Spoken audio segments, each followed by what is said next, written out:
Namo Amitabha Buddha. Commentary on the Contemplation Sutra in 4 fascicles.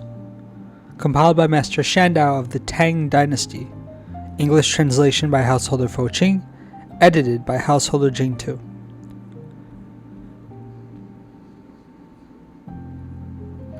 This book is for free distribution. It is not for sale.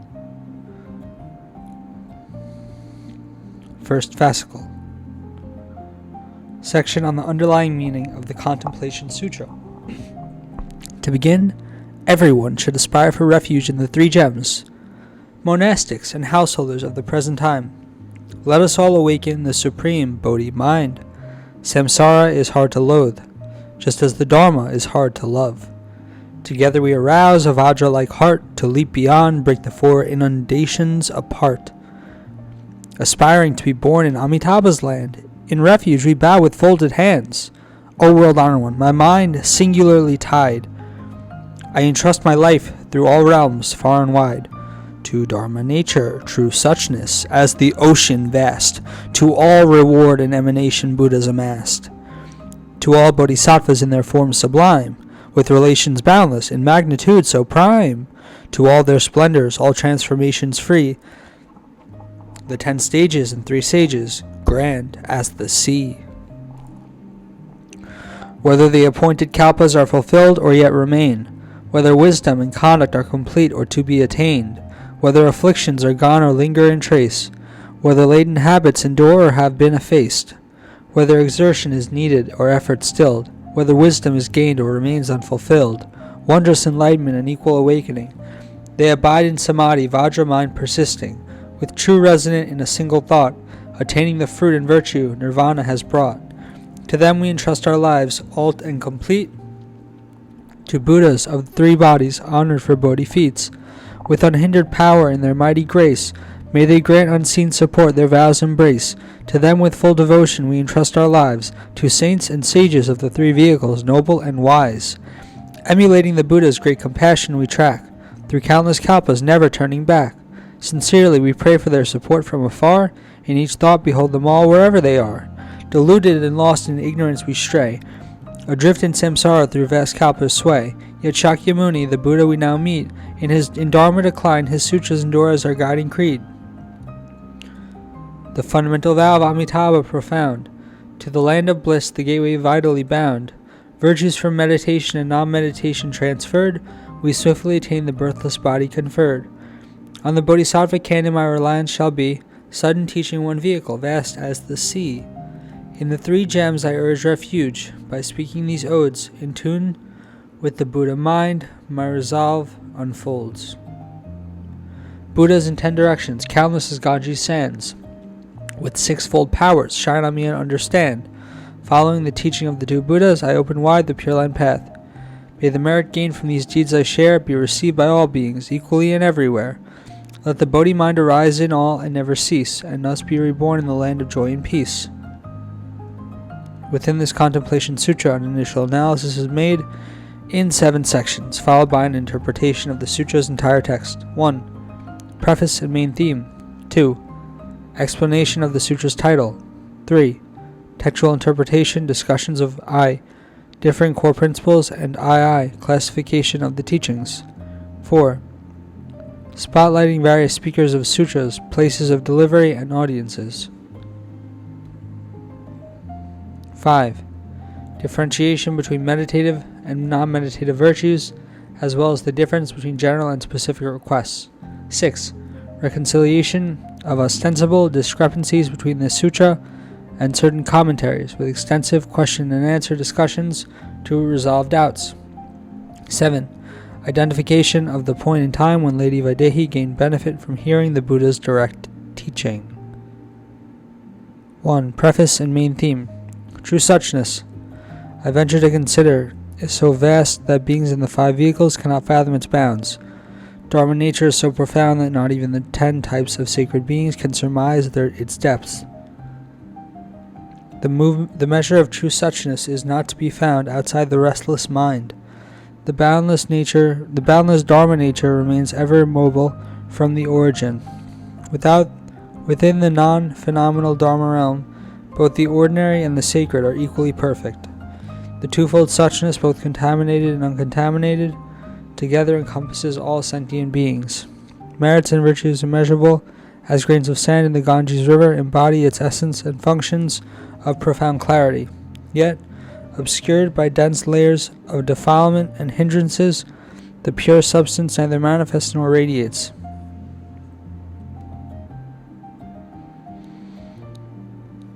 Thus, the compassionate one, Shakyamuni Buddha, departed from the unsurpassed land in the western direction and hastened to enter the gate of the burning house. He sprinkled nectar to nourish the ignorant, and shone the torch of wisdom to illuminate the heavy darkness of endless night. His teachings on threefold generosity and the fourfold embraces guide all beings universally. By revealing the causes of suffering across endless kalpas, he awakened insight into the blissful fruits of infinite life in nirvana. Notwithstanding the varied proclivities of the deluded and the absence of disciples capable of realizing the one reality, he classified his teachings into the 5 vehicles, spreading clouds of kindness across the 3 domains and showering Dharma rain with great compassion. He universally cleansed the afflictions of sentient beings and granted them unprecedented benefits. The Bodhi seed sprouted, and the bud of enlightenment grew. From their minds, the beings began supreme practices along the 84,000 paths. Gradual or sudden teachings suited their respective capacities. All who followed his guidance attained liberation. Yet, hindered by heavy obstacles, seekers of realization struggled to awaken. Though the myriad teachings offered profuse benefits, the deluded were unable fully to embrace them. Vaidehi's circumstances prompted her to entreat the Buddha. I now wish to be reborn in the land of bliss. I earnestly beseech you, Tathagata, to teach me the practices of contemplative reflection and correct meditative absorption. In response to her request, the Lord of Teachings in the Saha world, Shakyamuni Buddha, opened wide the path of importance to the Pure Land, the powerful one in the land of bliss. Amitabha Buddha revealed the extraordinary intent of his great vow. The path of importance encompasses both meditative and non-meditative practices as taught in this Contemplation Sutra. Meditative practice refers to calming anxiety and concentrating the mind, while non-meditative practice involves rejecting evil and cultivating good. Practitioners dedicate the merit from both with aspiring to rebirth in the Pure Land. As for the Great Vow, the longer sutra states that all ordinary beings, whether good or evil, who attain rebirth in the Pure Land, invariably rely on the power of Amitabha Buddha's Great Vow as an augmentative cause. Moreover, the vast, profound, esoteric intents of the Buddha rendered the teachings abstruse. Even the 3 categories of sages and 10 types of sacred beings cannot fathom what they can glimpse. So how could I, an outsider in faith, as light as a feather, dare claim to grasp the true meaning? I reverently submit to Shakyamuni Buddha's dispatch from this world and Amitabha Buddha's welcome to the Pure Land. With one sending me off and the other receiving me, how could I not go? I can only devote myself diligently to the Dharma my entire life. When this defiled body is cast off, I shall realize the eternal bliss of Dharma nature in the Pure Land. This concludes the brief statement of the preface and main theme. Namo Amitabha Buddha. 2. Explanation of the Sutra's title. The Sutra is titled Contemplation of Infinite Life Sutra as spoken by the Buddha, 1 Fascicle. Buddha is the original Sanskrit pronunciation in the western regions, ancient India. In this land, China, it is rendered as Enlightened One, self-enlightenment, enlightening others, and perfection of enlightenment practices. A being who accomplishes this is called Buddha. Self-enlightenment differentiates the person from ordinary beings. But such Shravakas, being narrow and inferior in their pursuits, can only benefit themselves and lack the great compassion needed to benefit others. Enlightening others differentiates the practitioner from the 2 vehicles. Bodhisattva, possessing wisdom, can benefit themselves, and with compassion benefit others. They cultivate wisdom and compassion simultaneously, remaining unattached to both existence and non-existence. Perfection of enlightenment practices differentiates from bodhisattvas. Tathagatas have fully perfected wisdom practices and completed their requisite time. Having transcended the 3 stages, ordinary beings, the 2 vehicles, and bodhisattvas, they are called Buddhas. Spoken refers to articulation and expression through the voice, hence spoken. Moreover, the Tathagata expounded the Dharma in various ways, tailored to the capacities of his audience. Gradual or sudden teachings were delivered as appropriate. Implicit or explicit expressions differed according to circumstances. At times, all 6 of his sense faculties were conveyed. All 6 of his sense faculties conveyed teachings, as did his marks and physical characteristics. By accommodating beings' thoughts and conditions, he enabled all to obtain benefits along the path of realization. Infinite life is the Chinese rendering of the Buddha's name, whereas Namo Amitabha Buddha preserves the original Sanskrit pronunciation from the Western regions. Additionally, Na means entrust and Mo signifies life. Amita denotes infinite, while Abba refers to longevity.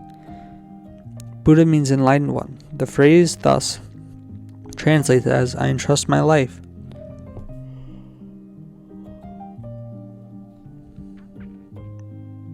I entrust my life to the enlightened one of infinite life.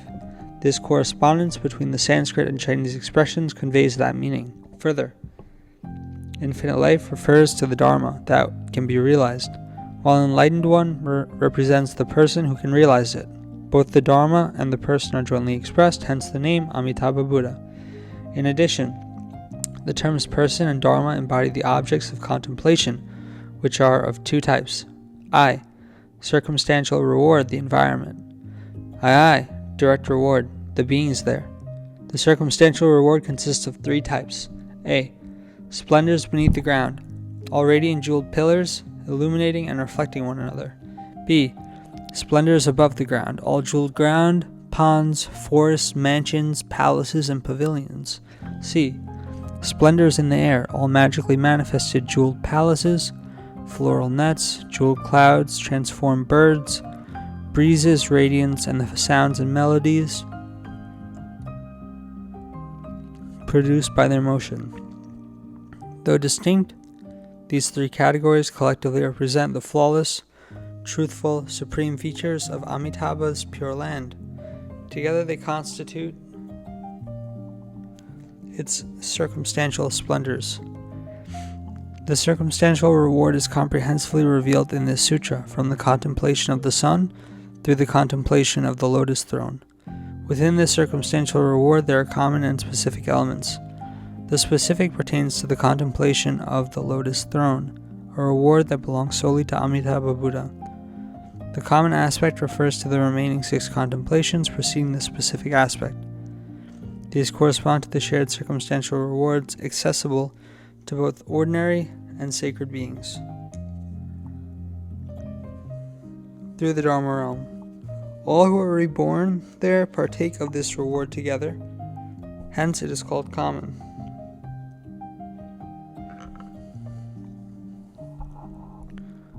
Further, these 6 comprise the true and the provisional.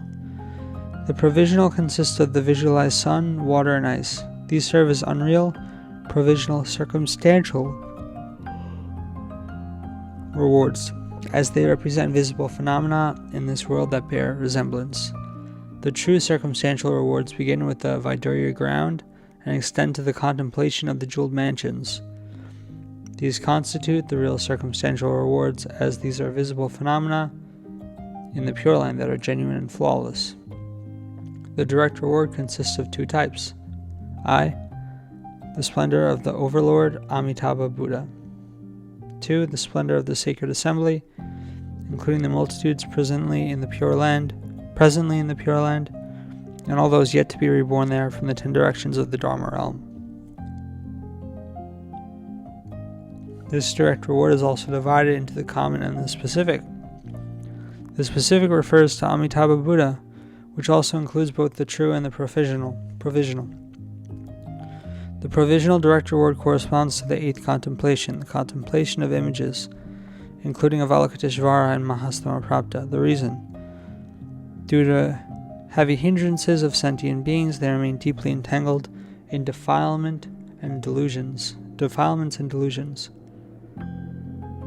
Concerning that a direct visualization of Amitabha's true form might preclude its manifestation, the Buddha established a provisional image of the true form to aid mental concentration. Visualizing this image as identical to Amitabha leads to contemplative attainment. This is the provisional direct reward.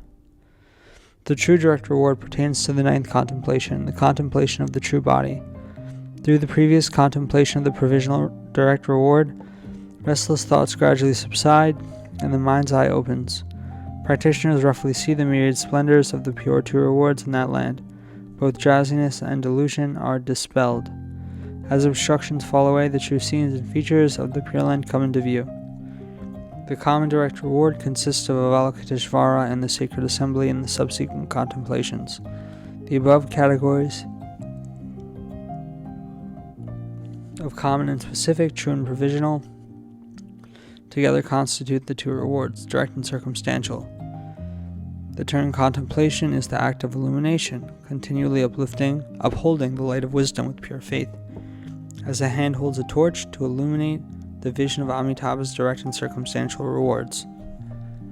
Sutra literally means warp in Chinese. The warp supports the weft, weaving a complete fabric that fulfills its intended purpose. The sutra upholds its teaching, harmonizing the nominal with the phenomenal. The meditative and non-meditative approaches accommodate different capacities while preserving the integrity of principles. They enable practitioners to make use of their guidance and practice, ensuring rebirth in the Pure Land through Amitabha Buddha's vows, thereby realizing unconditioned Dharma bliss. Once reborn, they are free from fear and embark on continual practice until they ultimately attain Bodhi fruition and the eternally abiding Dharma body, likened to the void. That which confers such benefits is called Sutra. One fascicle refers to this Contemplation Sutra as a single work. 3. Differing core principles and categorical classification of the teaching. Just as the Vimalakirti Sutra takes inconceivable liberation as its core, and the Great Prajna Sutra has emptiness wisdom as its essence, such examples are numerous. This Contemplation Sutra takes Buddha Contemplation Samadhi as its core principle, and also takes Buddha Invocation Samadhi as its core principle. Its scriptural substance, body, is the single-minded dedication of merit and aspiration to rebirth in the Pure Land. Categorical classification of the teaching. Question: which of the two canons, Shravaka and Bodhisattva, includes this sutra? Which of the two types of teachings, gradual and sudden, is it classified under? Answer: this Contemplation Sutra is included in the Bodhisattva canon and classified under the sudden teachings. 4. Various speakings of sutras. The initial expounders of sutras fall into one of 5 categories. 1. Shakyamuni Buddha. 2. His sacred disciples. 3. Devas and immortals. 4. Ghosts and spirits. 5. Transformed beings. The Contemplation Sutra was spoken by Shakyamuni Buddha himself. Question: where did the Buddha give this teaching, and to whom was it addressed? Answer: the Buddha delivered it in the royal palace, addressing Vaidehi and others. 5. Differentiation between meditative and non-meditative virtues. There are 6 aspects. 1. The subject making the supplication is Vaidehi. 2. The object of the supplication is Shakyamuni, the world-honored one. 3. The subject delivering the exposition is Tathagata Shakyamuni. 4. The object of the exposition includes both meditative and non-meditative virtues, as well as the 16 contemplations. 5. The accomplishing subject is Tathagata Shakyamuni. 6. The accomplished object is the rebirth of Vaidehi and others. Question: upon whose request were the meditative and non-meditative virtues taught? Answer: the meditative virtues were requested by Vaidehi, while the non-meditative virtues were expounded by the Buddha on his own initiative. Question: in which passage are the meditative and non-meditative virtues established? Given that the Buddha's teachings embrace sentient beings without ever being in vain, what dispositions are capable of receiving these two virtues? Answer. Here are the two explanations. First, slanderers of the Dharma, the faithless. Those subject to the 8 difficulties and inhuman beings cannot receive this teaching. They are like rotten wood that cannot sprout and hard rocks that never absorb moisture. There is no basis for their transformation. Aside from these, all who wholeheartedly believe and rejoice with the aspiration to rebirth in the Pure Land, sustained throughout life, even down to 10 recitations, will invariably attain rebirth by relying on Amitabha's vow power. This answers the above question concerning which dispositions are capable of receiving this teaching. Second, regarding where the two virtues are established in the text, there are both general and specific references. The general reference pertaining to all Pure Lands has 3 points. 1. In the passage, Vaidehi addressed the Buddha, "I humbly beseech you, world honored one, to expound in detail on places free from sorrow and distress, where I may be reborn." Vaidehi expressed her intent, making a general request on her own behalf for seeking rebirth. 2. When she said, "I entreat you, sun-like Buddha, to teach me how to contemplate the realm of pure karma," she generally requested guidance for herself on practices leading to that rebirth. 3. The world-honored one's display of Pure Lands on the radiant platform fulfilled her general request that he expound in detail for her. Though they differ in focus, these 3 points explain the general reference. The specific reference has 2 aspects. In the passage, Vaidehi addressed the Buddha, "My wish now is to be reborn in the land of bliss, where Amitabha Buddha resides." She makes a specific selection on her own behalf in terms of seeking rebirth. 2. The sentence, "I earnestly beseech you to teach me the practices of contemplative reflection and correct meditative absorption," expresses Vaidehi's personal request regarding specific practices. Though distinct, these 2 aspects together explain the specific reference. From this point on, the meanings of the meditative and non-meditative virtues will be explained.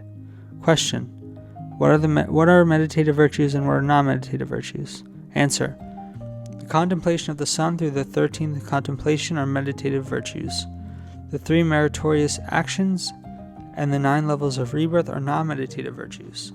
Question: What distinctive aspects are included among the meditative virtues? In which passage are they established?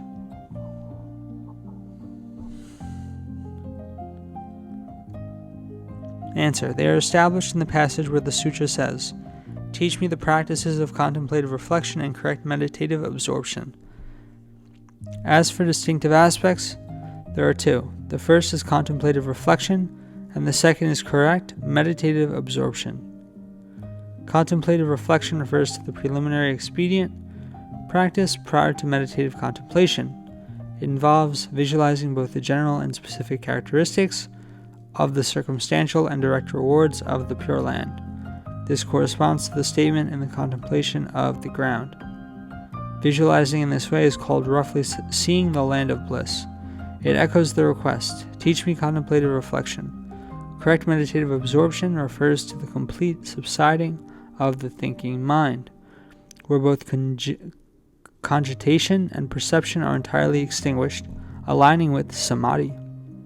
This is correct meditative absorption. It corresponds to the statement in the Contemplation of the Ground. Those who attain samadhi will perceive the ground of that land with clear and distinct vision.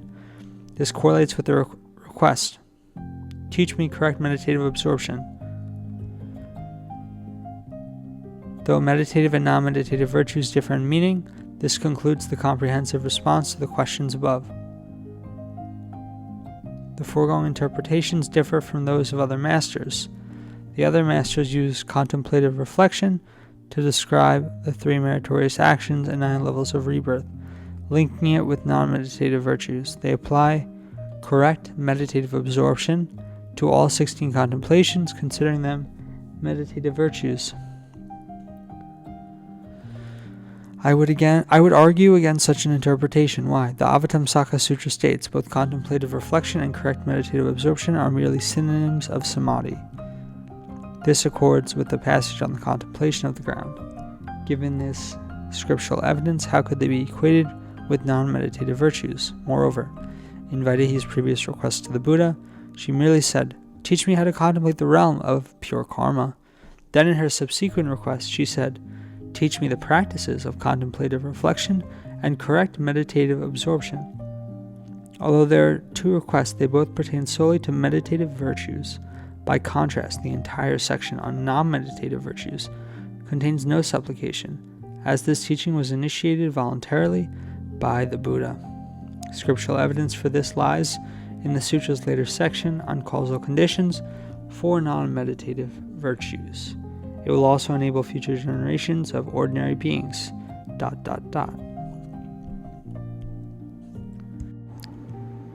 6. Reconciliation of discrepancies between the sutra and commentaries, with extensive question and answer discussions to resolve doubts. This part consists of 6 elements. 1. Other masters' interpretations of the 9 levels of rebirth. 2.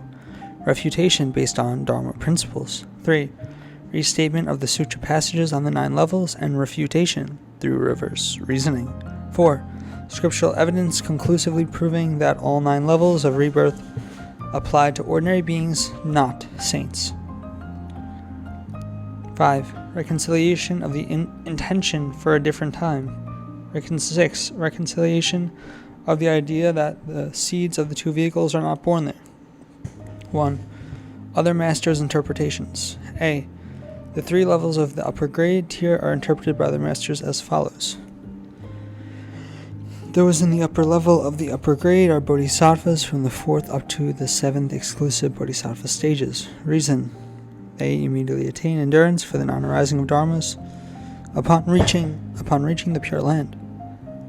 Those in the middle level of the upper grade are bodhisattvas from the 1st up to the 4th exclusive bodhisattva stages. Reason: they attain the same endurance 1 small kalpa after rebirth. Those in the lower level of the upper grade are bodhisattvas from the seed nature stage up to the 1st bodhisattva stage exclusive. Reason: it takes 3 small kalpas in that realm for them to enter the 1st bodhisattva stage. All 3 levels are Mahayana sacred beings. B. The 3 levels of the middle grade are interpreted by other masters as follows. Upper level of the middle grade, Shravakas of the 3rd stage, Anagami. Reason: they immediately attain the stage of Arhat upon reaching the Pure Land. Middle level of the middle grade, ordinary practitioners of the inner ranks. Reason: they attain the stage of Sota Apana, stream enter, upon rebirth in that realm. Lower level of the middle grade, ordinary beings with worldly virtues, who loathe suffering and seek rebirth in the Pure Land. Reason: it takes 1 small kalpa in that realm for them to become arhats. All 3 levels are sacred beings of the lesser vehicle. C. The 3 levels of the lower grade are interpreted by other masters as follows. These levels consist of ordinary beings who are beginners on the Mahayana path. They are classified into 3 levels based on the severity of their misdeeds, yet they share the same stage, seeking and aspiring to rebirth in the Pure Land. These interpretations may not be correct, it should be understood. 2. Refutation based on Dharma principles regarding the aforementioned Bodhisattvas from the 1st to the 7th stages. The Avatamsaka Sutra states, Bodhisattvas from the 1st up to the 7th stages possess bodies born from Dharma nature and bodies born from transmutation. They never experience the suffering of segmented existence. It says, in terms of practice endeavors, they have completed the dual cultivation of virtue and wisdom for 2 great asamkhya kalpas and realized the non-substantiality of both Atman, beings, and Dharmas, phenomena. They wield unfathomable supernatural powers with boundless freedom and manifest transformations without restraint. Residing in realms of rewards, they continually hear Dharma teachings from reward body Buddhas and deliver sentient beings with great compassion throughout the 10 directions, pervading all worlds in an instant. In light of this, what concerns could lead them to rely on Vaidehi to request the Buddha for rebirth in the Pure Land? Based on this textual evidence, could the interpretations of other masters not be mistaken? This ends the refutation concerning the upper 2 levels of the upper grade. Regarding the lower level of the upper grade, the earlier claim that it extends from the seed nature stage up to the first bodhisattva stage appears improbable. The scripture, the Treatise on the Perfection of Wisdom, states, "These bodhisattvas are non-retrogressive. Though physically remaining in samsara, they are not tainted by birth and death, like geese and ducks in water that do not get wet." According to the Mahasutra, bodhisattvas at these stages are protected by 2 kinds of true Dharma friends and thus do not retrogress.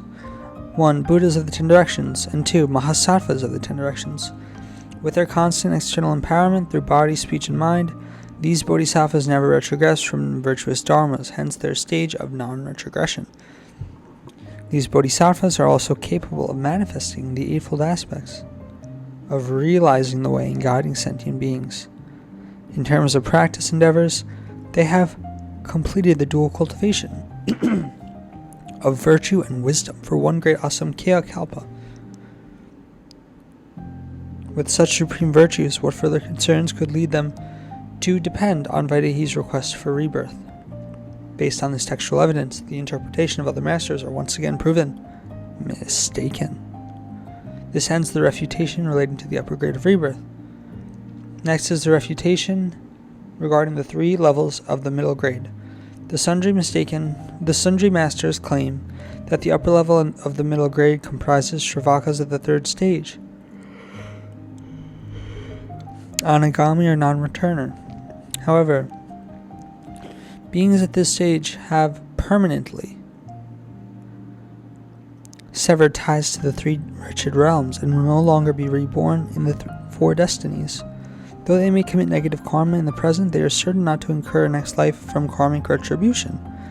As the Buddha says, these beings on the fourfold fruition sit together with me on the seat of liberation. With such merit and power, what further concerns could lead them to depend on Vaidehi's request for rebirth? Buddhas, out of great compassion for those who suffer, commiserate with beings permanently submerged in samsara. Therefore, they urge such beings to seek rebirth in the Pure Land. Consider this: drowning persons urgently require special rescue, while those safely on shore have no need for aid. Based on this textual evidence, the interpretations of the other masters are once more shown to be invalid. The same understanding can apply to the 2 lower levels. 3. Restatement of the sutra passages on the 9 levels, and refutation through reverse reasoning. According to other masters, aspirants reborn in the upper level of the upper grade are bodhisattvas from the 4th up to the 7th bodhisattva stages. Why then does the Contemplation Sutra state, paraphrase, "These 3 types of beings are certain to attain rebirth"? What are these 3? Those who can uphold precepts and cultivate compassion. Though unable to uphold precepts or cultivate compassion, those who can still recite and chant Mahayana Sutras. Those unable to uphold precepts or chant sutras.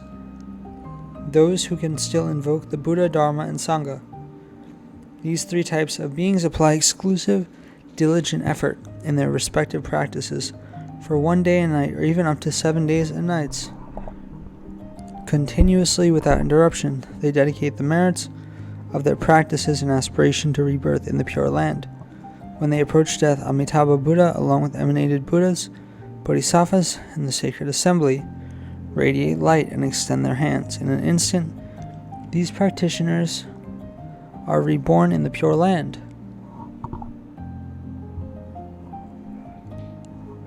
This scriptural evidence demonstrates that these practitioners are top-grade, ordinary beings, exceptionally virtuous on the Mahayana path, living after the Buddha's passing. Their practice lasts only a few days, yet it is marked by intense effort.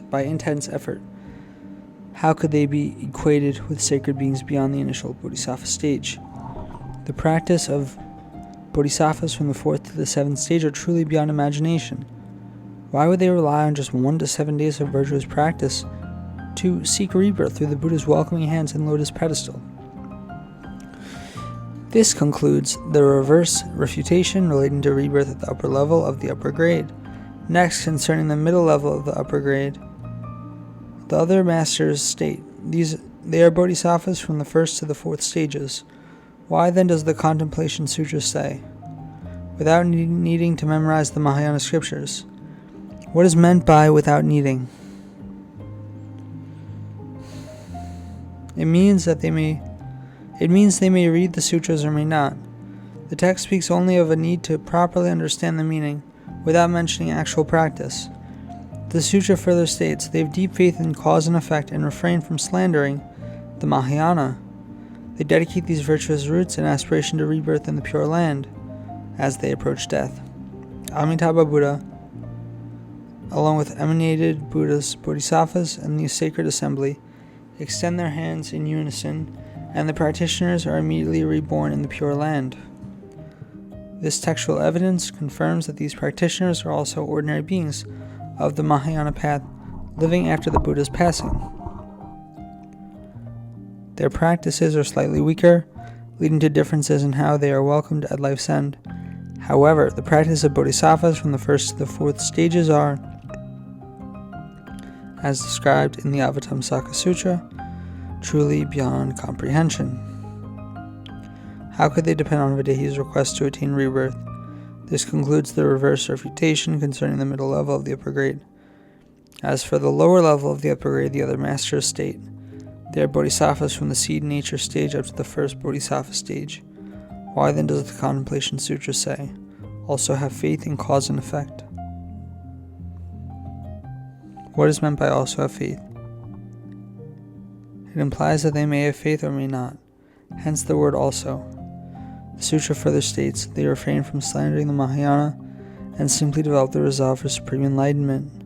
Only this single sentence refers to their actual practice, and no other virtuous actions are mentioned. They dedicate this single deed in aspiration to rebirth in the Pure Land. As they approach death, Amitabha Buddha, along with emanated Buddhas, Bodhisattvas, and the sacred assembly, extend their hands in unison, and the practitioners are immediately reborn in the Pure Land. Based on the scriptural evidence, they could only be sentient beings after the Buddha's passing who would develop the Mahayana resolve, yet whose weak practices lead to differences in how they are welcomed at the time of departure. In contrast, the Bodhisattvas at the alleged stages possess powers and abilities that enable them to be reborn freely in any pure lands of the 10 directions as they wish. How could they depend on Vaidehi's request for the Buddha to guide their rebirth in the western land of bliss? This concludes the reverse refutation concerning the lower level of the upper grade. These 3 levels differ in the circumstances at the time of departure. What are the differences? Upper level of the upper grade. At the time of departure, Amitabha Buddha and countless emanated Buddhas extend their hands in unison. Middle level of the upper grade. At the time of departure, the Buddha and 100 emanated Buddhas extend their hands in unison. Lower level of the upper grade. At the time of departure, the Buddha and 500 emanated Buddhas extend their hands in unison. These differences arise from the varying strengths of their karma. Next, regarding the 3 middle grade levels, other masters state, the upper level of the middle grade comprises Shravakas at the 3rd stage, Anagami. Why then does the Contemplation Sutra say, paraphrase, they are sentient beings who receive and uphold the 5 precepts and the 8 precepts, and uphold various other Buddhist disciplines. They do not commit the 5 gravest transgressions and remain free of various faults. As they approach death, Amitabha Buddha and a retinue of bhikkhus appear before them, radiating light and expounding the Dharma. Upon seeing this, the practitioners are instantly reborn in the land of bliss. As this passage shows, they are ordinary beings after the Buddha's passing who uphold lesser vehicle precepts. How could they possibly be sacred beings of the lesser vehicle? Regarding the middle level of the middle grade, other masters state, they are inner ordinaries below the seeing path stage. Why then does the Contemplation Sutra say, paraphrase, they observe the precepts for 1 day and 1 night and dedicate the merit and aspiration to rebirth in the Pure Land, As death approaches, they see Amitabha Buddha and are immediately reborn there. Going by this textual evidence, how can they be inner ordinaries? They can only be ordinary beings who, after the Buddha's passing, lack virtuous deeds and idly live out their remaining days and nights. Then, upon entering some lesser vehicle condition, they receive lesser vehicle precepts and dedicate this merit and aspiration to rebirth in the Pure Land. Through the power of Amitabha's vows, they are reborn there. Speaking of lesser sacred beings, there are no obstacles to their rebirth in the Pure Land. However, the Buddha taught this Contemplation Sutra specifically for ordinary beings. It does not concern sacred beings. Regarding the lower level of the middle grade, other masters state they are worldly ordinary beings below the stage of lesser vehicle inner ordinaries. They cultivate only worldly merit and aspire to renunciation. Why then does the Contemplation Sutra say, paraphrase, there are ascending beings who are filial to their parents and display worldly benevolence and kindness. As they approach death, they encounter a Dharma friend who recounts the blissful phenomena of the Pure Land and the 48 vows of Amitabha Buddha. After hearing this, they are immediately reborn in the Pure Land. This textual evidence proves that these beings have not previously encountered the Buddha's teachings. Though practicing filial piety, they have no intention of pursuing renunciation. Only at the time of death do they meet a Dharma friend who encourages them to seek rebirth in the Pure Land. Moved by this urging, they change their minds and are thereby reborn there. Furthermore, throughout their lives, they naturally practice filial piety, yet not out of a wish for renunciation. Next, regarding the 3 levels of the lower grade, the other masters state they consist of ordinary beings who are beginners on the Mahayana path. They are classified into 3 levels based on the severity of their misdeeds. As they lack attainment stages, it is difficult to distinguish their relative ranking. This, however, is not the case. Why? Beings of these 3 levels possess no virtuous roots, whether Buddhist or worldly, and engage solely in evil deeds. How do we know this? According to the sutra text on the upper level of the lower grade, paraphrase, they only refrain from committing the 5 gravest transgressions and slandering the Dharma, but indulge in all other forms of evil. They are devoid of shame, even for a single thought. When they approach death, they encounter a Dharma friend who speaks of the Mahayana and instructs them to recite Amitabha's name once. At that moment, Amitabha Buddha immediately dispatches an emanated Buddha and Bodhisattvas to welcome them, and they instantly attain rebirth in the Pure Land. Such evildoers are found everywhere. If they encounter virtuous conditions, they can attain rebirth in the Pure Land, but if not, they will inevitably fall into the 3 wretched realms with no hope of escape. On the middle level of the lower grade, paraphrase, they had previously received Buddha's precepts but failed to uphold them. Instead, they casually abandon and break them. They also steal the communal property of the Sangha, plunder the personal belongings of resident monastics, and teach the Dharma with impure motives, showing not even a single thought of shame or remorse. As death approaches, the flames of hell rise before them, appearing all at once. At the sight of these flames, they encounter a Dharma friend who speaks of the merits of Amitabha Buddha's Pure Land and encourages them to seek rebirth there. Upon hearing this, they immediately see Amitabha and follow the emanated Buddha to be reborn in the Pure Land. Before meeting the Dharma friend, they were greeted by hell's fires. After the encounter, they are welcomed by the emanated Buddha. All of this is due to the power of Amitabha Buddha's vows. On the lower level of the lower grade, paraphrase, these 70 beings commit unwholesome deeds, including the 5 gravest transgressions, the 10 evil acts, and various other offenses. Due to their negative karma, they are doomed to fall into hell for countless kalpas of uninterrupted suffering. When approaching death, they encounter a Dharma friend who instructs them to recite the name of Amitabha Buddha and encourages them to seek rebirth in the Pure Land. By following this instruction and calling the Buddha's name, they attain rebirth because of the recitation. If they do not encounter a Dharma friend, they will surely descend into the lower realms. But through meeting the Dharma friend at the time of death, they are welcomed. At the time of death, They are welcomed by a 7-jeweled lotus. Further, throughout the passages in the Contemplation Sutra on meditative virtues and the 3 grades of rebirth, the teachings apply to ordinary beings of the 5 turbidities following the Buddha's passing. It is solely due to differences in the karmic conditions they encounter that they are classified into 9 distinct levels. How is this so?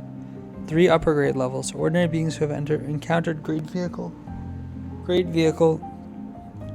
conditions. 3 middle grade levels, ordinary beings who have encountered lesser vehicle conditions. 3 lower grade levels, ordinary beings who have encountered adverse conditions due to their negative karma.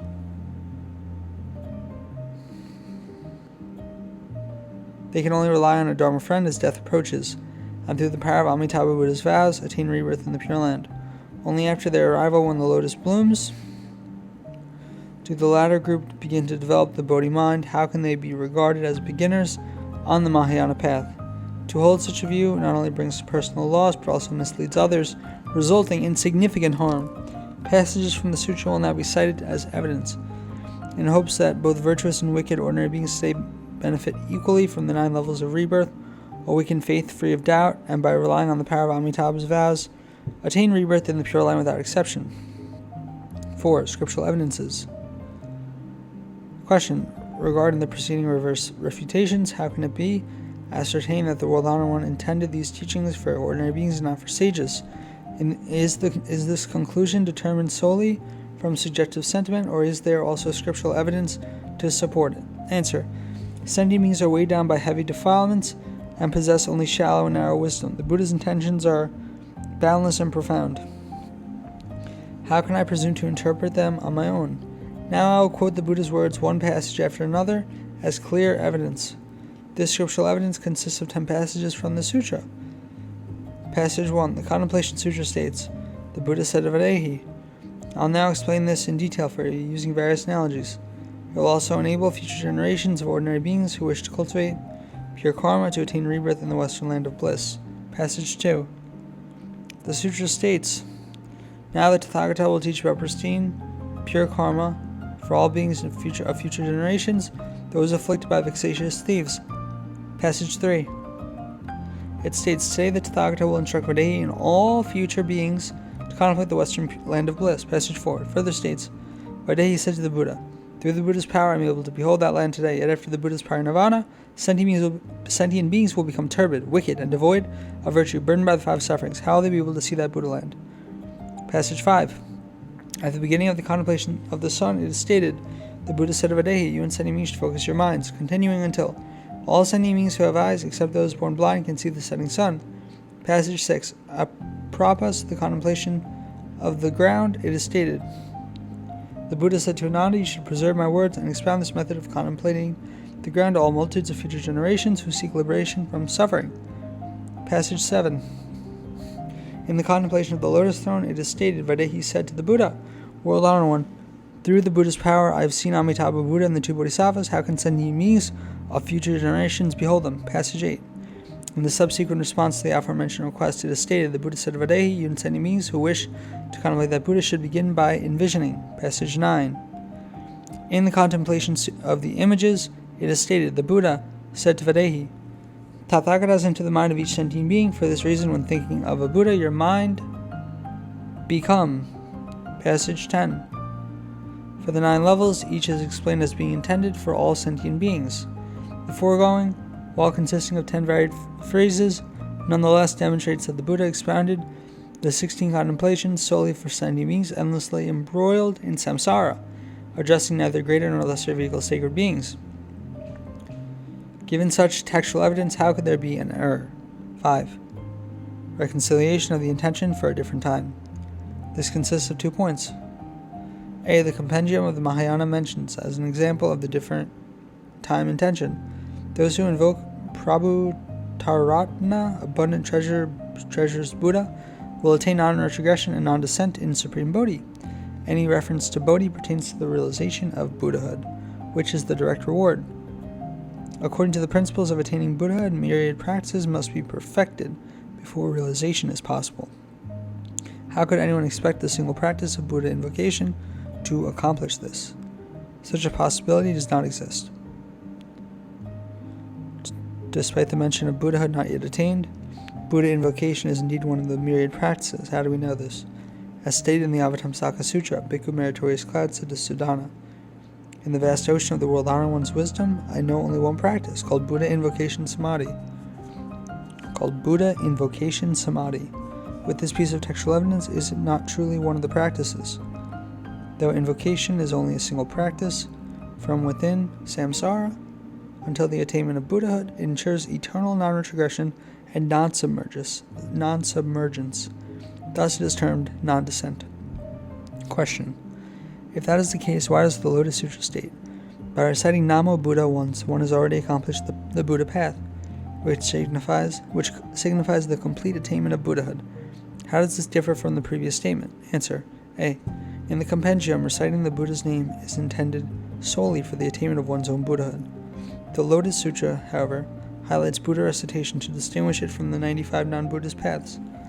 This is because none of these paths have followers who recite a Buddha's name at all. Thus, by merely reciting Namo Buddha once, one is already embraced within the Buddha path, hence the phrase, already accomplished. B. The compendium references, as another example of the different time intention, a person attains rebirth in the land of peace and joy solely through aspiration. The principle behind this instance has long been misunderstood by those well versed in the compendium, who mistakenly equate it with the case of rebirth in the lower level of the lower grade through 10 recitations, assuming that rebirth is not attained immediately. They drew an analogy: earning 1,000 coins from a single coin requires many days and cannot be accomplished in a single day. Similarly, the 10 recitations of the Buddha's name merely serve as a cause for rebirth in the distant future. Immediate rebirth is not attained. They argue that the Buddha's intent was simply to encourage future ordinary beings to abandon evil and recite the Buddha's name, that his mention of rebirth is an expedient means, and rebirth is, in fact, not yet attained. It is the intention for a different time. Why then does the Amitabha Sutra state paraphrase? The Buddha said to Sariputra, "Good men and women who hear of Amitabha Buddha should steadfastly recite his name for 1 to 7 days with single-minded aspiration to rebirth. When death approaches, Amitabha Buddha and the sacred assembly will welcome them to be reborn in the Pure Land." A subsequent passage of the sutra says, "Buddhas from each of the 10 directions, innumerable as grains of sand in the Ganges River, each extend their long broad tongues until they cover the 3,000 full great chilocosms, speaking these words of truth. All you sentient beings should have faith in this protection and remembrance of all Buddhas." Sutra. The protection and remembrance specifically applies to those who recite the Buddha's name for 1 to 7 days, as mentioned above. With this sacred teaching as clear evidence, I cannot fathom what today's practitioners mean. Why do they trust and accept the views of ordinary people with lesser wisdom, yet dismiss all the Buddha's words of truth as falsehoods? How tragic this is. How could they make such intolerable claims?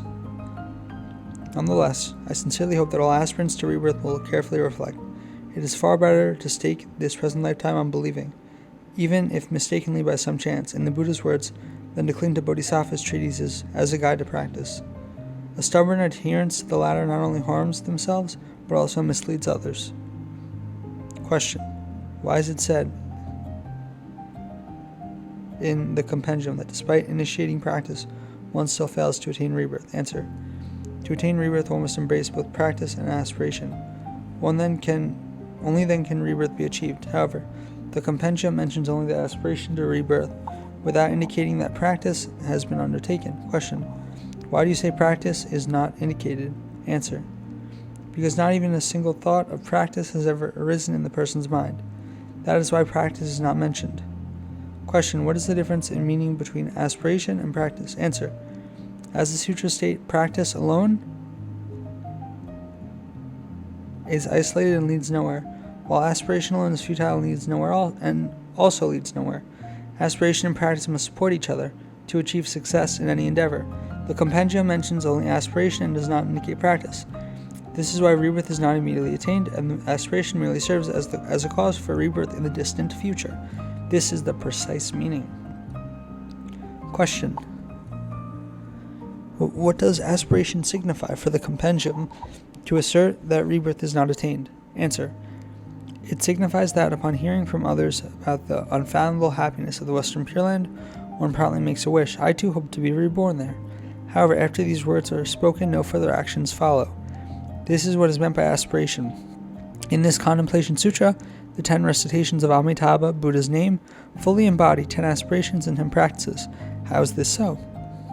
Namo signifies entrusting one's life and also carries the meaning of aspiring to rebirth and dedicating merit. Amitabha Buddha represents the practice. With these meanings, rebirth is assured.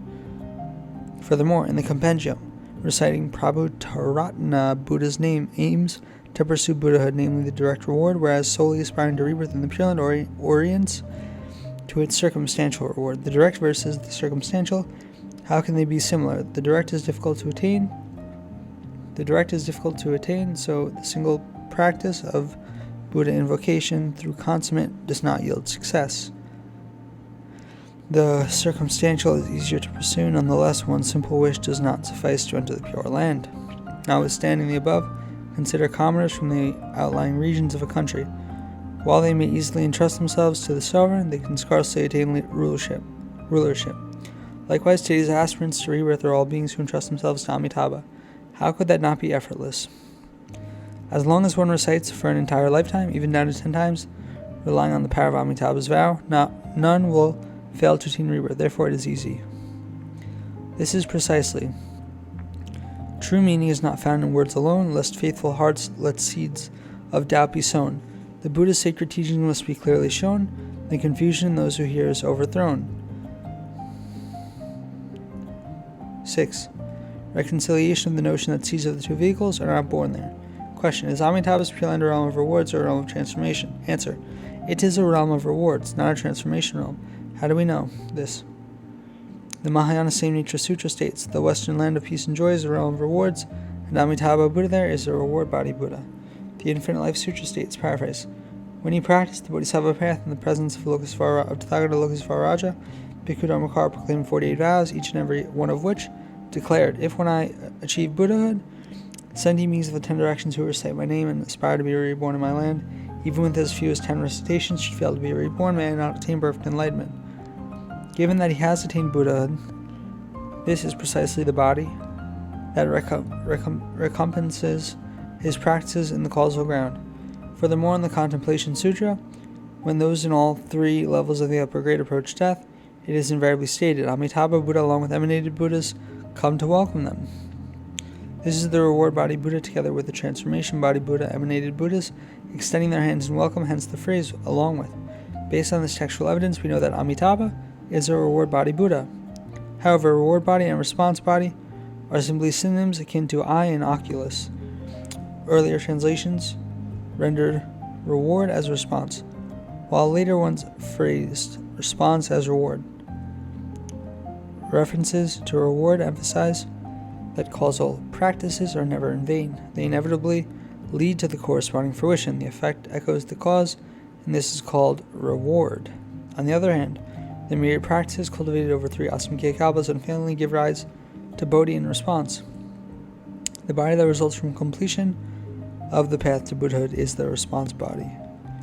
For all Buddhas, past and present, the 3 bodies are distinctly established, beyond which there is no other entity. The aspects of realization of the way, though boundless in their manifestations, and the Buddha's epithets, though as numerous as dust and sand, are in essence all encompassed within the category of transformation. However, Amitabha Buddha, now in the Pure Land, is a reward body.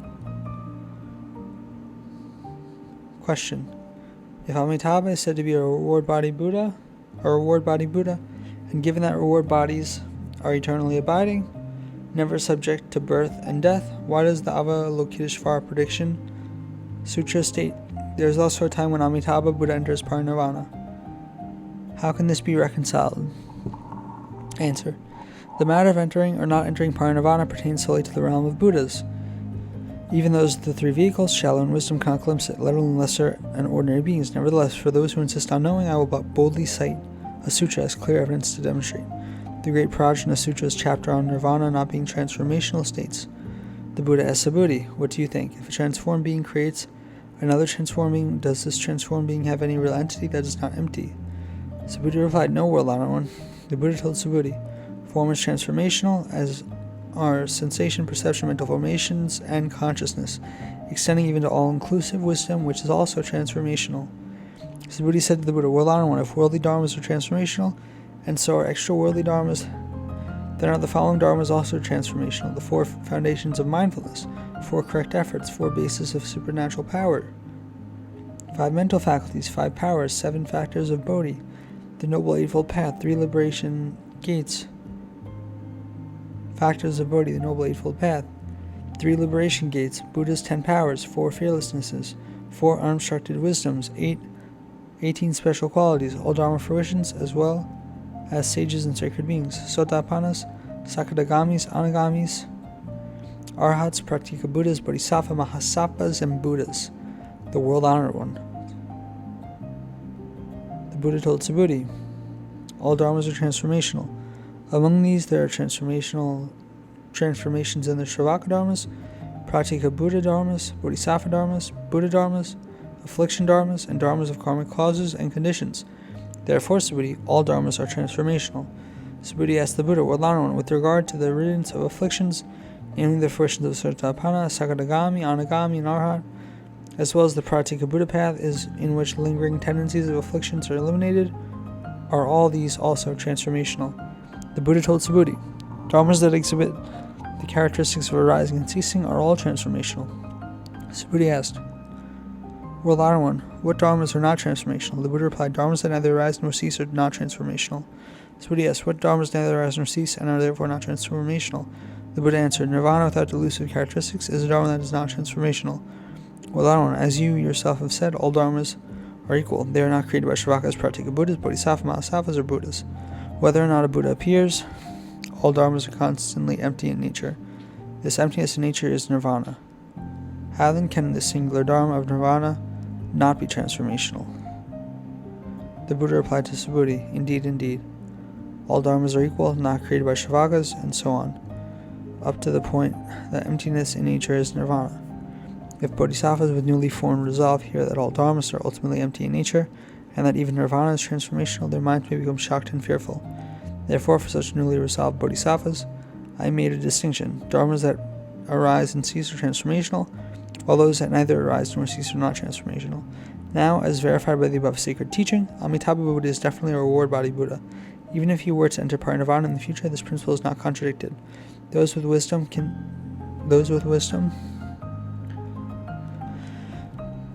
should understand this. Question. Given that Amitabha Buddha and his Pure Land are of the reward nature, and that due to the sublimity and subtlety of reward dharmas, even lesser sacred beings have difficulty gaining access, how can ordinary beings hindered by defilements possibly do so? Answer. If we speak of the defilements of hindrances of sentient beings, to admire and pursue the Pure Land would truly be difficult. However, precisely by relying on Amitabha's vow as a powerful condition, all 5 vehicles can invariably be reborn there. Question. If ordinary beings and lesser sacred beings can attain rebirth, why does Vasubanu's treatise on rebirth in the Pure Land state, women, deformed beings, and those with the seeds of the 2 vehicles are not born there? Yet at present, beings of the 2 vehicles do exist in that land. How then should the statement in the treatise be understood? Answer. You are fixated on the words while overlooking the principles and the context. Adding to this, by confining yourself to narrow views and confusion, you leave no path to awakening. To dispel your doubts, I will now cite the Buddha's words as clear evidence. What is this evidence? It lies in the 3 lower tier levels in the Contemplation Sutra. As stated in the passage on the upper level of the lower grade, there are sentient beings who commit numerous evil deeds and lack a sense of shame or remorse. When these ignorant beings approach death, they encounter a Dharma friend who speaks of the Mahayana and instructs them to recite the name of Amitabha Buddha. When they recite, an emanated Buddha and Bodhisattvas appear before them. With golden lights and radiant canopies, they welcome them to the Pure Land. After the lotus blooms, Avalokiteshvara expounds the Mahayana to them, and upon hearing it, they immediately awaken the mind, resolved on supreme enlightenment. Question. What is the difference between seed and mind? Answer. These 2 terms are used as convenient with no difference in meaning. When the lotus blooms, the being's body vessels are pure and fully capable of receiving the Dharma. They also make no distinction between lesser and greater teachings. As long as they hear, faith arises immediately. Therefore, Avalokiteshvara does not expound the lesser vehicle, but begins directly with the Mahayana. Upon hearing it, the beings greatly rejoice, and instantly awaken the mind resolved on supreme enlightenment. This is called the Mahayana seed is born, and also the Mahayana mind arises. If, when the lotus blooms, Avalokiteshvara were first to expound the lesser vehicle, listeners would generate faith upon hearing, and then the seeds of the two vehicles would be born, or the two vehicle mind would arise. The same principle also applies to the lower two levels. Beings of all three levels awaken their resolve in that pure land. It is truly through hearing the Mahayana expositions that the Mahayana seed is born. Since they do not hear the lesser teachings, the seeds of the two vehicles are not born. Whenever the term seed is used, it refers to the mind. Here ends the explanation of the seeds of the two vehicles are not born. As for women and deformed beings, since they do not exist in the Pure Land, the meaning is self-evident. Moreover, sentient beings from the 10 directions, who have cultivated lesser vehicle precepts and practices an aspiration to rebirth in the Pure Land, will all be reborn with no obstacles. Yet upon arrival, they first attain the lesser vehicle fruition. Immediately upon such attainment, they convert to the Mahayana. From that point on, they will never regress to give rise to the two vehicle mind. Hence, the seeds of the two vehicles are not born. The former of the two explanations above pertains to those of indeterminate seed nature and the initial arousing of resolve in them, while the latter concerns those of the lesser vehicle seed nature and the termination of their lesser fruition. This should be understood. 7. Identification of the point in time when Vaidehi attained benefit from hearing the Buddha's direct teaching. Question.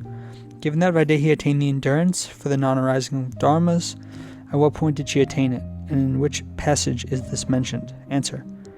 Her attainment of the endurance is found at the beginning of the 7th Contemplation. The Sutra states, the Buddha said to Vaidehi, I will teach you in detail the methods to eliminate suffering and distress. As these words were spoken, the Buddha of infinite life appeared, standing in the air along with Avalokitesvara and Mahastamaprapta attending him by his sides. Upon seeing them, Vaidehi bowed in veneration with her head touching the feet of the Buddha. Filled with joy and offering praise, she attained the endurance for the non-arising of dharmas.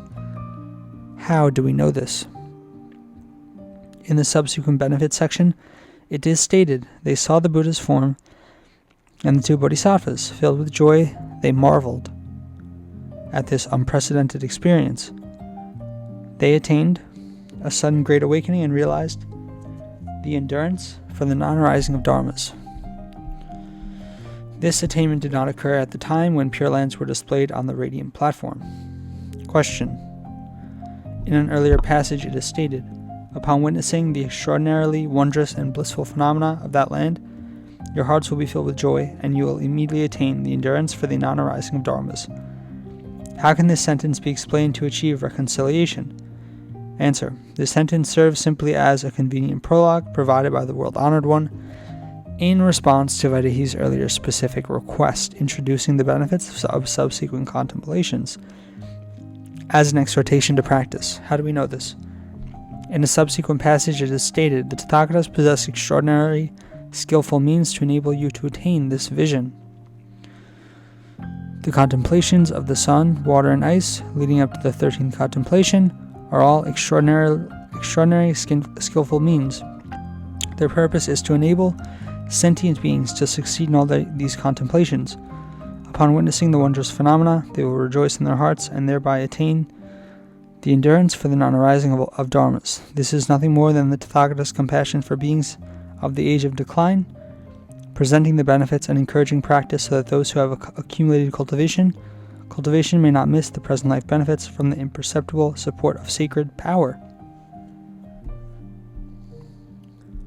To sum up the verification, the 13 essentials above, 7 divisions and 6 reconciliation passages cover the pivotal, core, and central nexus of the sutra. Each statement accords with Dharma principles, reflecting the underlying meaning up to this point. The intent has been fully presented. I have thrice submitted the foregoing for verification with the Buddha's words. Though consisting of 7 varied divisions, the passages collectively constitute the underlying meaning that precedes the main text, in addressing discrepancies between the sutra and commentaries, as well as the derivative challenges and criticisms. Each argument is substantiated with scriptural evidence, aiming to ensure that believers remain free from doubt and seekers avoid stagnation. This should be understood.